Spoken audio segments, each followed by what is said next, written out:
Halo teman-teman semuanya. Sekarang tanggal 10 April jam 9:01 pagi, hari Kamis di New York. Kita bertemu kembali di kuliah spiritual dan di video kali ini kita akan membahas satu materi yang sangat luar biasa yang berkaitan dengan realitas. Ya, saya sisipkan gambar di sini. Ini gambar saya ambil dari postingan teman saya di Facebook. Bagus banget ya. Dikatakan di sini ada mata, ya ini ada langit, ada mata. Lalu kemudian dia mengatakan the way we choose to see the world creates the world we see. Cara kita memilih apa yang mau kita lihat, ya, cara kita memilih untuk apa yang mau kita lihat di dunia ini, menciptakan dunia yang kita lihat sekarang. Wow. Berarti sebenarnya apa yang kita lihat tuh sebenarnya tidak apa adanya. Ya, jadi yang kita lihat sekarang yang kita sebut sebagai realitas itu sebenarnya tidak apa adanya, tetapi itu merupakan sesuatu yang ingin kita lihat. Gimana maksudnya? Ya. Oke, mari kita akan coba bahas ini dengan kalimat yang lebih sederhana agar teman-teman juga bisa sama-sama memahami maksud dari gambar ini. Ya, kita akan coba gali sama-sama. Nah, maksudnya begini. Mari kita lihat. Ya. Misalkan sekarang ada dua orang yang sama, si A dan si B. Ya. Ini, misalkan kita lihat ada si A dan si B. Ya, sama-sama. Ini adalah si A, ini adalah si B. Oke. Sama-sama tinggal di dalam penjara. Jadi mereka ini di penjara. Jadi si A dan si B sama-sama tinggal di satu ruangan dan kebetulan mereka teman satu penjara. Oke. Ya. Nah, pertanyaannya apakah mereka ini memiliki sebuah realitas yang sama? Perhatikan ya. Padahal kalau kita lihat, kita berpikir seperti ini. Mungkin namanya realitas itu berdasarkan apa yang kita lihat, apa yang kita rasakan, apa yang kita berada di mana. Ya kalau kita lihat sekarang di dalam penjara, ya tempat yang sangat sempit. Kenapa saya pilih penjara? Agar kita bisa punya contoh yang mewakili. Penjara tempat yang sempit, ruangannya sempit. Tidak ada penjara yang lebar dan luas. Penjara itu selalu sempit, ruangan sempit. Dan mereka sebenarnya melihat jendela yang sama. Pasti ada jendelanya kan? Ya, jendela yang sama. Mungkin mereka melihat taman di luar. Mereka melihat matahari, rumput, burung misalkan, ya pohon, tanaman. Sama-sama mereka melihat jendela yang sama. Pertanyaannya adalah apakah mereka punya realitas yang sama? Jawabannya tidak. Ya. Hal yang mau saya tekankan di sini adalah, oke, tempatnya sama, jaraknya tidak terlalu jauh. Ya, mungkin makanan yang mereka makan sama, kegiatannya pun sama, baju yang mereka pakai juga sama. Tetapi bisa menghasilkan sebuah realitas yang berbeda. Ya, mungkin si A dia lebih optimis, dia melihat daun-daun di luar, wah bagus ya. Sekarang daun-daun sudah mulai tumbuh. Buah-buahnya sudah mulai muncul loh. Wow, ada hujan di luar. Bagus sekali. Udaranya seger ya. Tapi mungkin si B, dia lihat dari sisi pandang negatifnya. Ya, dia merasa mungkin pemikiran bahwa wah ini kita masih lama di sini. Sampai kapan kita berada di dalam ruangan ini? Kita sudah nggak punya masa depan, kita nggak punya hidup. Kita menghabiskan hidup kita. Kita sudah rugi waktu menghabiskan hidup kita ada di penjara.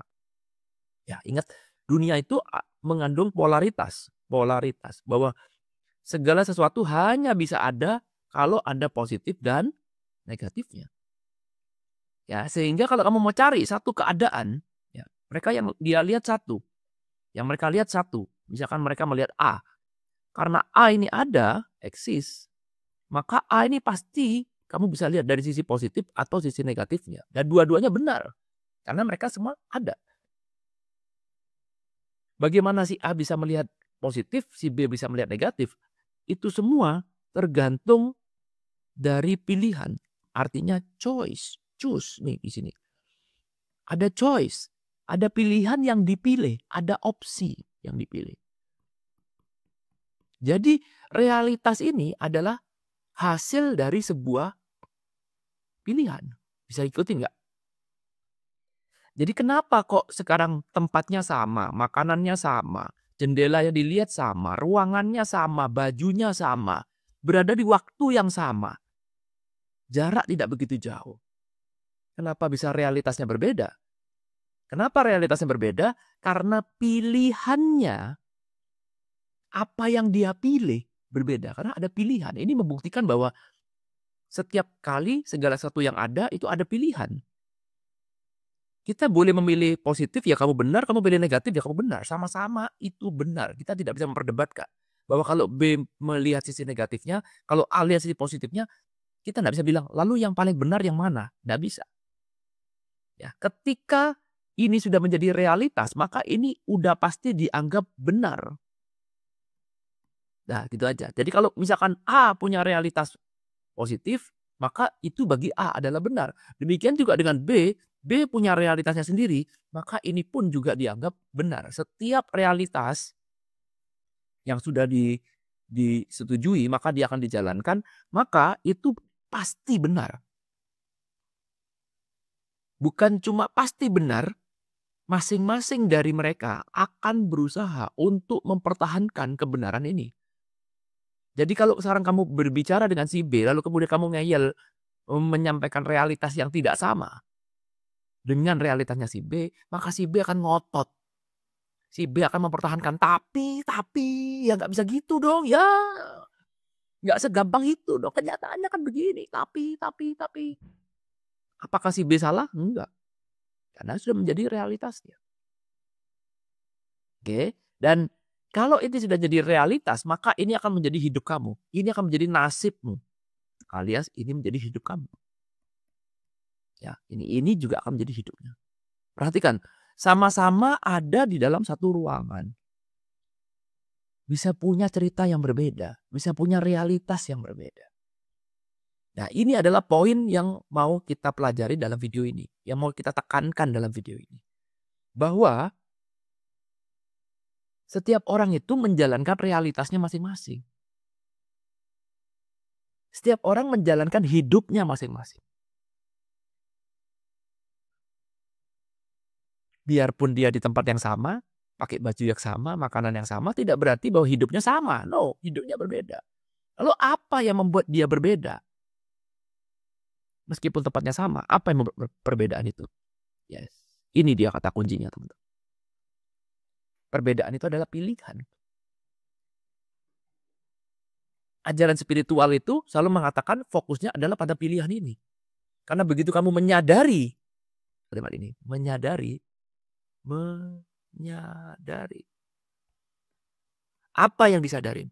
Menyadari kalau saya punya pilihan, maka kamu sekarang bisa menentukan hidup. Benar nggak? Kebanyakan orang tidak menyadari. Karena hanya sebagai master, kamu menyadari bahwa kamu punya pilihan. Oke? Kamu punya pilihan. Itu hanya terjadi sebagai master. Tapi kalau kamu sedang berjalan auto, tanpa ada kesadaran, maka otomatis kamu akan berfungsi sebagai victim, korban yang tidak berdaya. Sehingga kamu akan merasa bahwa hidup ini ya sudah tidak punya pilihan. Karena kamu apa? Ini tidak berdaya. Ikutin pelan-pelan ya. Nah, momen ketika kamu sudah tidak punya pilihan, kamu sebagai victim, maka pasti kamu diarahkan pada satu hal yang negatif. Karena memang begitulah. Pola dari pikiran kita. Ini rumusnya seperti ini, teman-teman. Saya ulang lagi. Kalau kamu sekarang berjalan secara auto, kamu tidak berusaha untuk menggali kesadaran, membiarkan aja semuanya berjalan dengan sendirinya secara auto, maka kamu akan otomatis diarahkan menuju ke victim. Victim yang tidak berdaya. Ya, artinya kamu ya wis korban, wis keseret arus, ya mau bagaimana lagi udah. Nah, kalau kamu sekarang sudah sebagai victim, kamu tidak punya pilihan, tidak ada pilihan lain, maka pilihan itu hanya ada satu, yaitu kepada hal yang negatif, otomatis. Otomatis. Ya, karena itu ajaran spiritual selalu mengingatkan kita pada pola ini. Mengingatkan kita bahwa who am I? Apakah saya itu sebagai master atau saya sebagai victim? Kalau kamu sebagai master, maka kamu punya kesadaran. Kamu menyadari, apa yang disadari? Bahwa saya punya pilihan. Saya punya pilihan. Bahwa di dalam diri saya ada kontrol. Bahwa segala sesuatu yang terjadi pasti mengandung dua, positif atau negatif. Mana yang mau saya pilih? Cara saya mereaksikan ini, itu adalah hasil dari sebuah pilihan. Ya, ketika kita mulai menyadari kita punya pilihan, maka kita menyadari, oke, saya memilih positif atau memilih negatif. At least kamu menyadari. Jadi boleh nggak Pak saya memilih negatif? Boleh. Bukan berarti kalau kamu punya pilihan selalu ke positif, enggak. Kamu punya pilihan, namanya pilihan positif negatif. Tapi at least paling tidak saya tahu bahwa kalau saya sekarang negatif, ini adalah hasil dari pilihan saya. Memang saya memilih untuk negatif. Kalau ini positif adalah hasil dari pilihan saya. Karena memang saya memilih untuk positif. Dan saya mengetahui betul dengan sadar bahwa saya punya pilihan. Beda kan? Dua sisi yang berbeda. Sisi sini nomor satu atau sisi sini nomor dua. Ya. Kenapa hal ini penting? Karena setiap orang kepingin berubah. Setiap orang kepingin hidup yang lebih baik. Semuanya kepingin. Saya pun ya kepingin. Bagaimana kita melakukan itu? Dari mana kita memulai? Bagaimana spiritual bisa membantu kita mentransformasi hidup? Kita mulainya dari mana? Dari menyadari. Menyadari bahwa apa? Bahwa kita punya pilihan. That's it.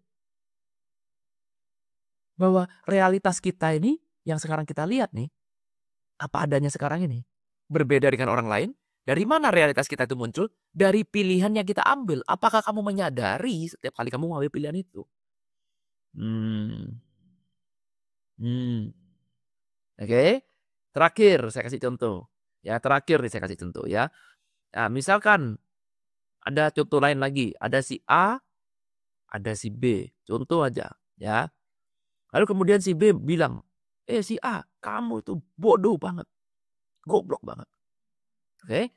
Nah, perhatikan. Si A, kalau dia mulai sadar, ada pilihan. Pilihan apa? Pilihan bagaimana dia mau bereaksi. Bagaimana si A mau merespons. Respons yang otomatis pasti arahnya negatif. Betul? Tapi kalau kita punya pilihan, perhatikan. Kita boleh memilih. Apakah kamu akan merespon positif atau merespon negatif? Ada pilihan. Jadi step nomor 1, sadari bahwa saya adalah master yang punya pilihan. Hanya seorang master yang bisa menyadari. Saya bukan victim. Saya adalah master. Saya menyadari.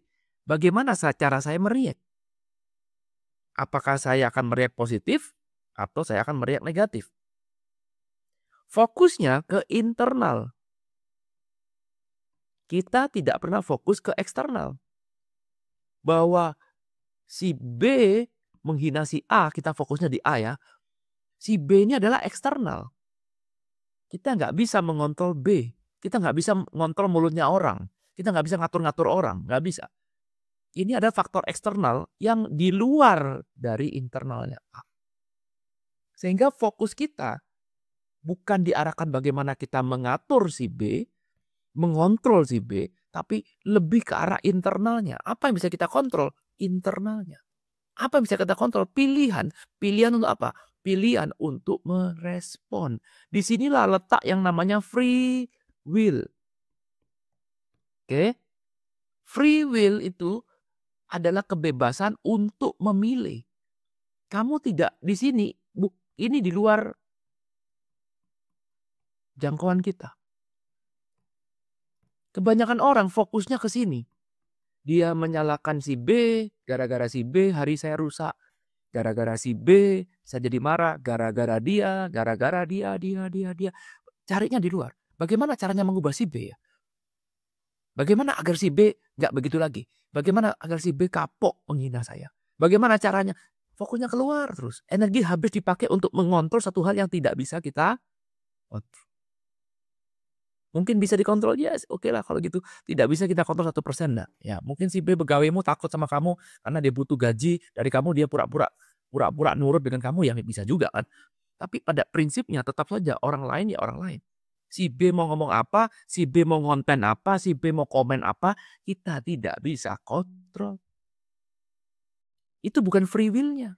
Tapi free will kita tuh ada di sini. Disebut dengan free will, kebebasan. Kamu mau pilih A boleh, pilih B boleh, mau pilih negatif boleh, pilih positif boleh, semuanya bebas, boleh. Gak ada yang ngatur kamu mau harus bagaimana. Ya tentu saja setiap pilihan ada ceritanya. Setiap pilihan akan membawa kamu pada sebuah cerita, alias setiap pilihan akan membawa kamu pada sebuah konsekuensi. Yes, betul. Tetapi pilihan itu kamu bebas gak memilih? Boleh gak memilih? Boleh, bebas. Gak ada yang memaksa kamu harus positif terus, gak ada. Boleh gak kapan kita marah, tersinggung? Boleh, sepanjang kamu sadar bahwa itu ada pilihan saya. Jangan kamu tersinggung marah karena otomatis, karena khilaf. Nah itu. Semua kekilafan pasti akan kamu sesali di kemudian hari. Benar? Ya, karena itulah fokus spiritual mengingatkan ulang terus ke sini, ke arah sini. Disadarkan, seberapa sadar kamu, kesadaran, fokus pada kesadaran. Terus ketika kita meditasi, latihan untuk menyadari. Kenapa? Karena dari kesadaran inilah semakin kuat otot kesadaran kita, semakin kita tahu bahwa oke, respon kita ini hasil dari sebuah pilihan atau spontan.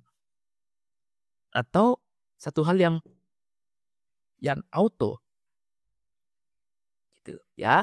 Nah, inilah semoga bisa menjelaskan kenapa setiap orang itu yes, punya hidupnya sendiri-sendiri, punya realitasnya sendiri-sendiri.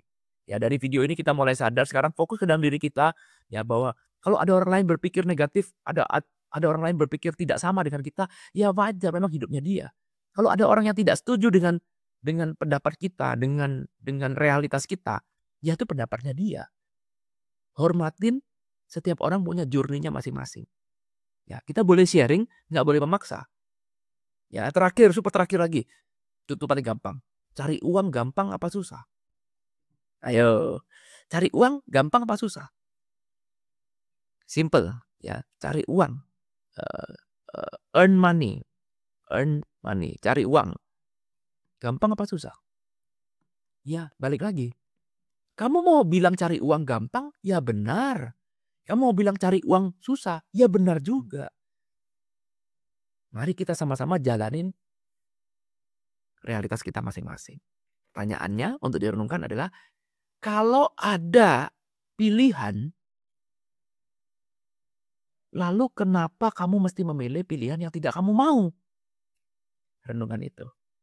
Thank you udah nonton video ini teman-teman. Semoga bisa memberikan insight. Ada pertanyaan, ada komentar, silakan tulis di kolom komentar. Kalau Anda mau ikut kelas saya, kelas Vessel, juga ada di kolom deskripsi. Anda mau ikut Facebook Practical Ho'oponopono, juga ada linknya di kolom deskripsi. Oke? Thank you udah nonton video ini. Sampai ketemu di kuliah spiritual selanjutnya. Thank you. I love you all. Bye.